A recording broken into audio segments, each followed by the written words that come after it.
আলহামদুলিল্লাহি রাব্বিল আলামিন ওয়াসসালাতু ওয়াসসালামু আলা আশরাফিল আম্বিয়াই ওয়াল মুরসালিন আম্মা বা'দ। কত মানুষ আছে যারা নিয়মিত তাহাজ্জুদ পড়তেন, কিন্তু তার মাঝে উদাসীনতা আসলো। সে নিজেকে বলল, আজকে তাহাজ্জুদ পড়তে মন চাচ্ছে না, আজকে কিয়ামুল লাইল থাকুক। এরপর তার এভাবে নিয়মিত তাহাজ্জুদ বাদ যেতে লাগলো। একটা সময় অবস্থা এমন হলো, তাহাজ্জুদ আর পড়াই হচ্ছে না।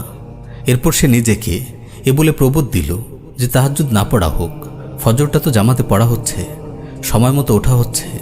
কয়দিন পর সেটাতেও সমস্যা দেখা দিল। তাহাজ্জুদ পড়া বাদ গেল, জামাতের সাথে ফজরটাও পড়া বাদ গেল।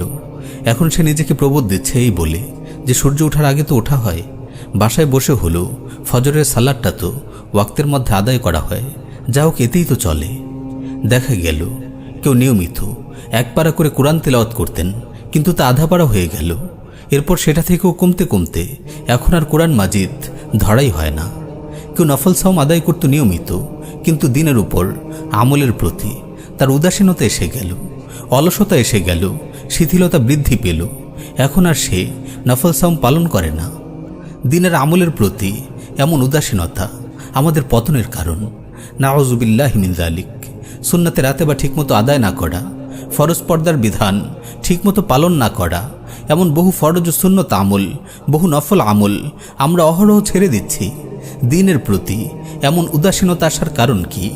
প্রিয় ভাই আমার, আমাদের এরকম উদাসীনতার পেছনে কারণ হচ্ছে নফসের ধোঁকা ও শয়তান। আল্লাহ তাআলা ইরশাদ করছেন, ইন্নামা ইউরিদুশ শাইতানু আন ইউকিআ বাইনাকুমুল আদাওয়াতা ওয়াল বাগযাআ ফিল খামরি ওয়াল মাইসির ওয়া ইয়াসুদ্দাকুম আন যিকরিল্লাহ ওয়া আনিস সালাহ।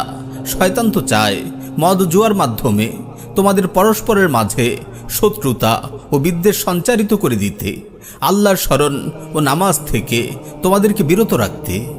শয়তান চায় আদম সন্তানকে সকল ধরনের ইবাদত ও আনুগত্য থেকে ফিরিয়ে রাখতে, ঈমান জাগানিয়া কাজগুলো থেকে বিরত রাখতে সে প্রাণপণ চেষ্টা করে যায়। নফস আমাদের পেছনে সবসময় লেগেই আছে আমাদের মন্দ কাজে প্রবৃত্ত করার জন্য। যেমন ইউসুফ আলাইহিস সালাতু ওয়াস সালাম বলেছেন, রাব্বুল আলামিন সেই উক্তি তুলে ধরেছেন কোরআনে, ইন্নান নাফসা লাআম্মারাতুম বিসসু ইল্লা মা রাহিমা রাব্বি। নফস তো মন্দ কাজে প্ররোচিত করতেই থাকে, আমার প্রতিপালক যার প্রতি দয়া করেন সে ছাড়া। দিনের উপর আমল করার প্রতি উদাসীনতার আরেকটি কারণ হলো দিনে সাহচর্য থেকে দূরে থাকা। আবু সাঈদ খুদরি রাদিয়াল্লাহু তাআলা আনহু বর্ণনা করেন, রাসূল সাল্লাল্লাহু আলাইহি ওয়াসাল্লাম ইরশাদ করেন, লা তুসাহিব ইল্লা মুমিনা ওয়া লা ইয়াকুল তাআমাকা ইল্লা তাকিয়্যুন। মুমিন ব্যতীত কারোর সাথে মিশবে না, তোমার খাবার কেবল যেন একজন মুত্তাকী ভক্ষণ করে। তোমার বন্ধু বানাবে কেবল দিনের উপর অটল থাকা ব্যক্তিদের ও নেক ব্যক্তিদের। কাফিরদের সাথে ও মুনাফিকদের সাথে তো মিশবেই না, বরং বদকার মুসলিমদের সাথেও না, কারণ বদকাররা তোমাকে নাফরমানের দিকে ঠেলে দেবে, আর নেককার লোকেরা তোমাকে আল্লাহর দিকে আরও এগিয়ে দেবে, তোমাকে তোমার কাঙ্ক্ষিত গন্তব্যের দিকে আরও অগ্রসর করে দেবে। হাসান আল বসরি রাহিমাহুল্লাহ বলেন, আমার কাছে আমার দিনী ভাইয়েরা পরিবারের চেয়ে বেশি প্রিয়, কারণ পরিবার দুনিয়ার কথা স্মরণ করিয়ে দেয়, আর ভাইয়েরা আখিরাতের কথা স্মরণ করায়। আজকাল দিনে আমলের উদাসীনতার অন্যতম কারণ হচ্ছে সোশ্যাল মিডিয়া। সোশ্যাল মিডিয়ার অহেতুক ব্যবহার, অবিরত স্ক্রলিং করে যাওয়া, ঘন্টার পর ঘন্টা বিভিন্ন চরিত্র বিনষ্টকারী ভিডিও দেখা, শেয়ার দেয়া, এগুলো তো কেবল নিজের ঈমানি অবস্থাকে দুর্বল করে না, বরং অশ্লীলতা ও বেহায়াপনাকে আরও বেশি উচ্চকিত করে।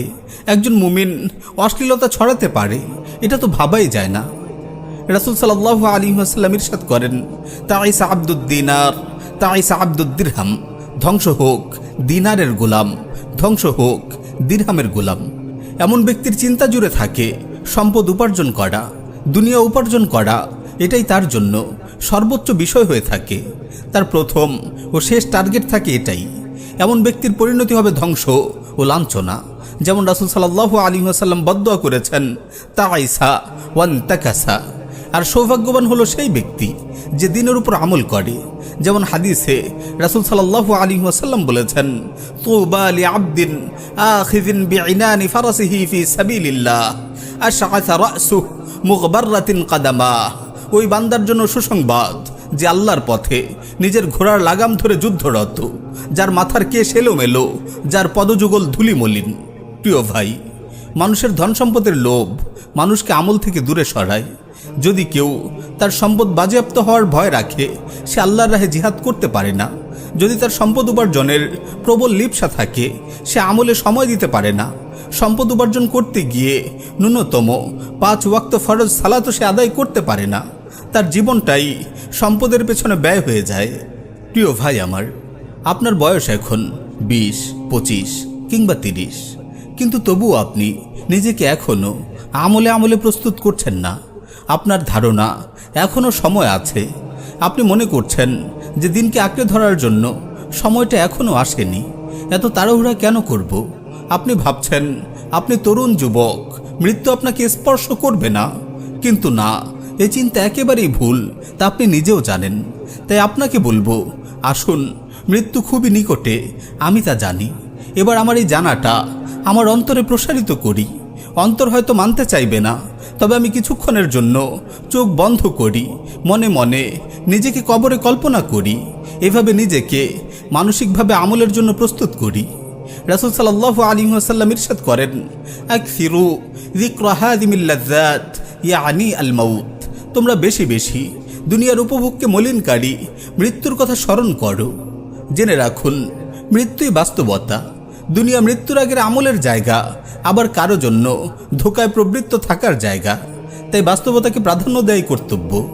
দুনিয়ার জীবনে আমাদের ভীষণ মিশন হচ্ছে দিনের উপর আমল করা।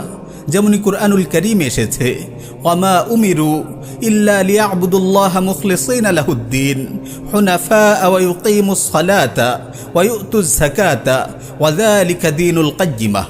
তাদেরকে এই ছাড়া অন্য কোনো হুকুমই দেওয়া হয়নি যে তারা আল্লাহর ইবাদত করবে খাঁটি মনে, একনিষ্ঠভাবে, তার আনুগত্যের মাধ্যমে। আর তারা নামাজ প্রতিষ্ঠা করবে আর যাকাত দেবে, আর এটাই সঠিক সুদৃঢ় দিন। মুআজ বিন জাবাল রাদিয়াল্লাহু তাআলা আনহু বলেন, রাসূল সাল্লাল্লাহু আলাইহি ওয়াসাল্লাম তার হাত ধরে বললেন, ইয়া মুআজ, ওয়াল্লাহি ইন্নী লা উহিব্বুক, ওয়াল্লাহি ইন্নী লা উহিব্বুক। হে মুআজ, আল্লাহর কসম, নিশ্চয়ই আমি তোমাকে ভালোবাসি। আল্লাহর কসম, নিশ্চয়ই আমি তোমাকে ভালোবাসি। এরপর বললেন, হে মুআজ, আমি তোমাকে ওসিয়ত করছি, এই নির্দেশ করছি যে প্রত্যেক সালাতের পরে তুমি সব সময় এই দোয়া পড়বে, কখনো এই দোয়া ছাড়বে না। দোয়াটি হলো, আল্লাহুম্মা আইন্নি আলা যিকরিক ওয়া শুকরিক ওয়া হুসনি ইবাদাতিক। হে আল্লাহ, আমাকে আপনার জিকির করতে, আপনার কৃতজ্ঞতা আদায় করতে, আপনার উত্তম ইবাদত করতে সাহায্য করুন। অতঃপর মুআজ বিন জাবাল রাদিয়াল্লাহু তাআলা আনহু সারা জীবন এই আমল করেছেন। তারপর তার ছাত্র তাবেঈ আব্দুর রহমান সুনাবি রাহিমাহুল্লাহকে এই দোয়া করার ওসিয়ত করেছেন। সুনাবি রাহিমাহুল্লাহ আবু আব্দুর রহমান হুবুলিকে এই দোয়া করার ওসিয়ত করেছেন। ভাই আমার, এই দোয়া আপনি প্রত্যেক সালাতের পরে করুন।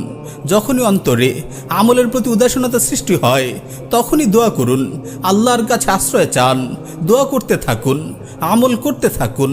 আমলের সাথে আমল জুড়ে দিয়ে জীবনকে আমলময় করুন। আল্লাহ আমাদের সবাইকে দিনের উপর আমল করার ক্ষেত্রে উদাসীনতা মুক্ত রাখুন, শিথিলতা ও অলসতা মুক্ত রাখুন।